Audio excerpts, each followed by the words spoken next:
So talk us through, because it's quite alarming to hear that siren going off.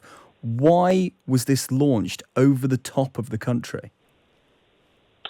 Well, North Korea tests its missiles for technical reasons, but it times the tests for political effect. And there's a reason that they had paused for a while, and now there's a reason that he is beginning a cycle of escalation. Kim is trying to pressure Washington, Seoul, and Tokyo, and he's clearly emboldened by the tensions between the U.S. and China and U.S. and Russia, which means that neither Putin nor Xi Jinping will ever let the West impose Security Council sanctions on him again. So this is a part and parcel of Kim Jong Un's strategy for trying to hold the world hostage and extort the United States, South Korea, and Japan. It's a form of terrorism. Danny, how did Japan respond overnight? Well, obviously, as we heard from the sirens, their civil defense system kicked in, as well it should. I think the Japanese government takes the threat from North Korea clearly very, very seriously, as well they should. When I was in government, I worried that Japan might be a more attractive target for North Korea than their Korean brothers in the South or the United States, which is such a powerful nation and where retaliation would virtually be a given.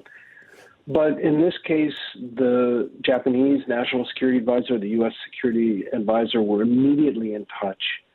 The two militaries activated a very effective and closely integrated defense network that connects Japan and the United States. There are 37,000 U.S.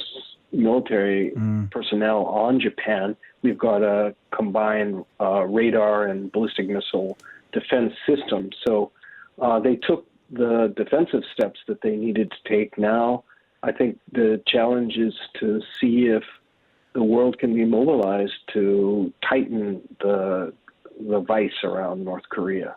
Well, yeah, North Korea, an incredibly secretive state, which became even more secretive during COVID times.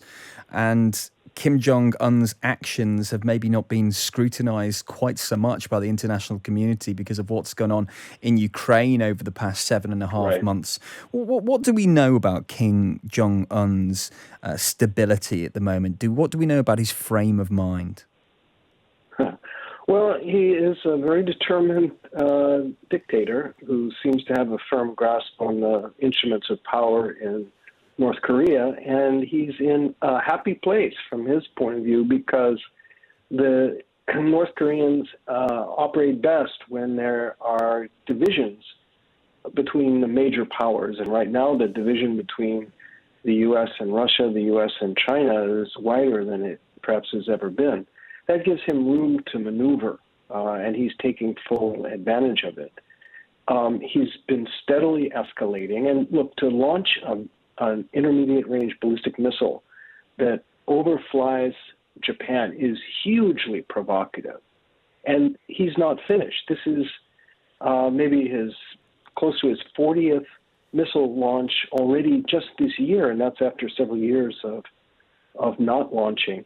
Most analysts think that he is gearing up to conduct another nuclear test, and that he is perhaps waiting until the Chinese leader, Xi Jinping, completes the very important Communist Party Congress that's slated in mid-October, because Kim knows that to conduct a nuclear test during that political period would infuriate Beijing, which remains his patron. But he clearly feels in the meantime he can get away with missile launches that threaten Japan and threaten South Korea. What he wants is for the world to back down. What he wants is for the United States to throw up its arms and say, okay, you won, we lost, you're a nuclear power, we'll take away sanctions and we'll pretend that you're like India. That, Rick, is just never going to happen. And so it's a battle of attrition, and it's a bit of a game of chicken, unfortunately.